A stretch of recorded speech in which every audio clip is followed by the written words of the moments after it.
Love wins. So get in fucking line and send Trump straight to hell.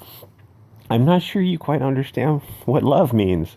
If that's what you think, that's what you think it is. I don't care about celebrity opinions, and I don't understand why they think they have any moral high ground to lecture us. John Cusack doesn't even have any principles. A year ago, he was standing up for the Palestinians, and his puppet masters, his handlers, shut that down real quick. So he immediately just bent over, apologizing for having the audacity to stand up for, people who are actually marginalized and oppressed, but because it went against the Hollywood narrative, he backpedaled on that one very quickly. So a celebrity hating Donald Trump, that's not stunning and brave when that's the default position. And in fact, to do anything else would get you kicked out of Hollywood.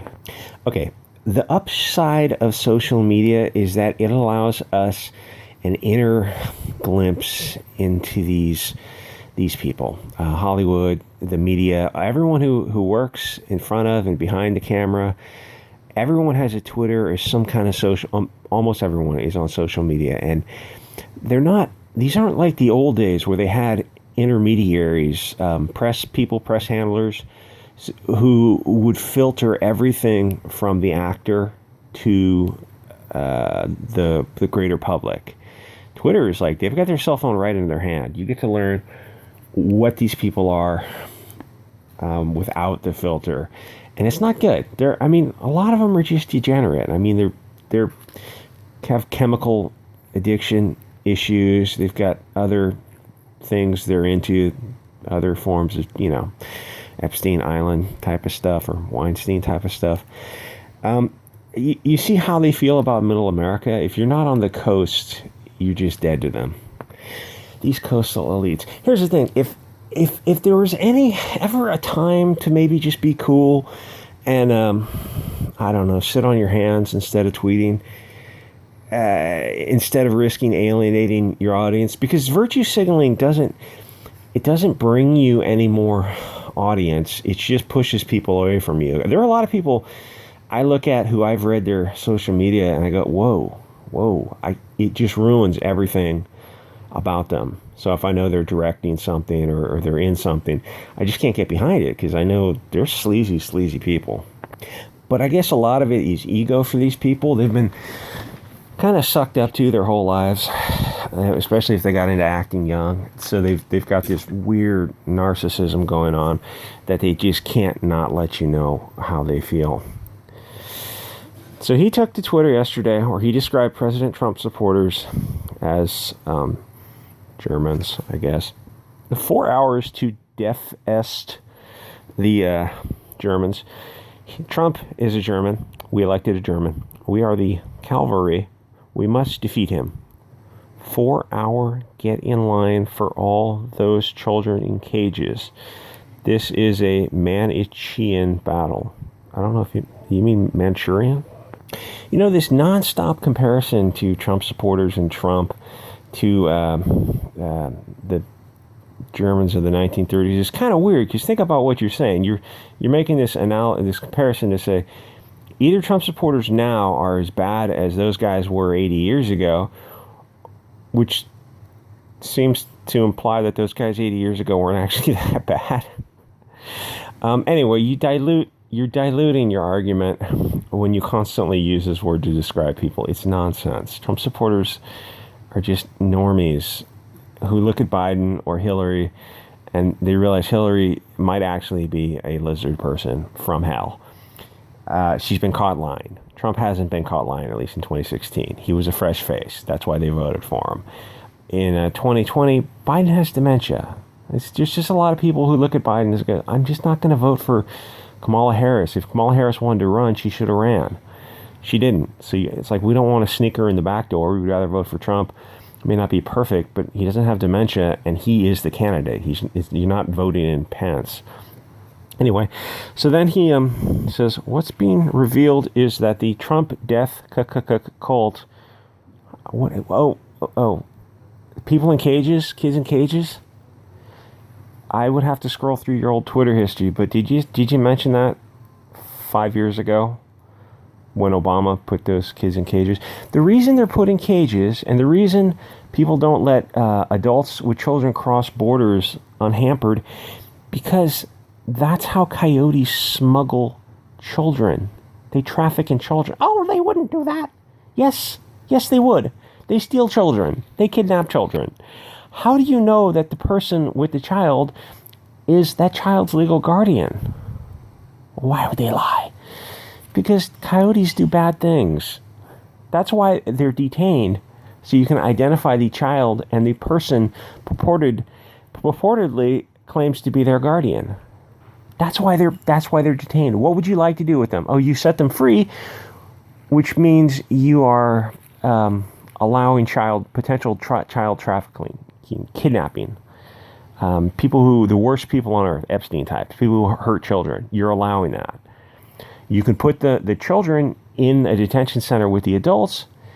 That would seem a little creepy because they might get preyed on by the adults who are coming across the border, which, oh, they're all wonderful people. No, not all people anywhere are wonderful people. So you either release them with their kidnappers, you put them in jail together with their kidnappers, or you separate them until you get an identification on them and the adults that brought them across the border. What else would you have them do? Or you can simply return them immediately together. But then again, you're taking custody of a alleged victim of kidnapping and you're returning them to a foreign nation. They're really stuck with no good solution but to try to solve the mystery and find out if this person is their legal guardian or not. Anyway, so Obama put kids in cages. Trump did the same thing. Obama bombed countries left and right. Nobody cared. Nobody said shit. So the Trump death cult, that's just developmentally disabled. Cowards and bullies, and when people stand up to them, they got nothing. All they have to sell is fear and hate. Love wins. Get in line and send Trump straight to hell. F them up, the followers of Trump. When I forgot everything about this terrible year, I enjoy watching John Cusack, but his profanity-laced F the fascists. There are no fascists in America. There will never be fascism in America. That's insane. That's just a straw man that you people have crafted to... if you say that you're literally fighting Hitler, then nothing is off limits. Why do you think the Antifa and BLM is so insanely violent? Because they've been told that a lot of them are just sociopaths, but they've been told for 5 years that they're literally fighting the Germans of the 1930s, who they've been told for 80 years were the worst people on earth. They weren't. They were not as bad as the Japanese, and like any soldier is like just a soldier. A war is hell. It's going to be hell all the way around. And the Japanese of that war were absolutely just the biggest monsters. So they've been fed these lies for the past 80 years and the past 5 years that Trump is literally Hitler and Hitler's the monster. It's like, no, that would be Stalin and Mao. That's why they're so violent. It's like, you guys have been brainwashing, never stop to ask, well, what is the evidence in support of this, and what would it take to disprove this theory? F the patriarchy. He would retweet this, I'll use her as a thumbnail. She's got blue hair and blue eyeliner and many, many cats. Fight fascism wherever you are. Fight the patriarchy wherever you are. Our fight for liberation is daily and global. Fascism and globalism. Be a menace to your enemies and a comfort to your comrades. Okay. You live at the best time in history in one of the best countries you could possibly live in. And the fact that you choose to live here says a whole lot, because you could probably live anywhere. You don't. You're not moving to Mexico. You're not moving to Latin America. You're not moving to Africa. You're not moving to... There's a lot of places you're not moving to because you're here. In fact, people are trying to get in here. And the absolute insane hubris to think that you know better than the founding father. Oh, they owned slaves. Yeah, they did a lot of bad things that weren't bad back then because that was the norm. And you're going to be judged 100 years from now by people who are going to recoil in shock and horror at the thing. Oh, they ate animals or they wore animal skins, something like that. You have no idea how the future is going to judge you. That's why you can't judge people, because you're constantly going to be found wanting. The heroes of yesterday, even like Martin Luther King, you never thought he would be, he was a sexist, misogynist, racist, or Gandhi was some kind of huge racist. Well, they both cared about their people first and foremost. It's like, I know that goes against the globalist narrative, but anyway, like, comment, subscribe, guys. I will see you all. F John Cusack. And that movie Better Off Dead, God, the 80s was so much fun. 1985, Better Off Dead. The 80s were a better time that America is never going to see those good old days again. Oh, they weren't good for everybody. Yeah, they were. 1985, yeah, that was probably peak. That was probably peak for, no, because we're still in the Cold War. I'll say anytime before 2001 was probably like peak liberty, peak opportunity. And then it's like the machinations that have been in development for a very long time came to fruition in 2001, and then that started the absolute decline.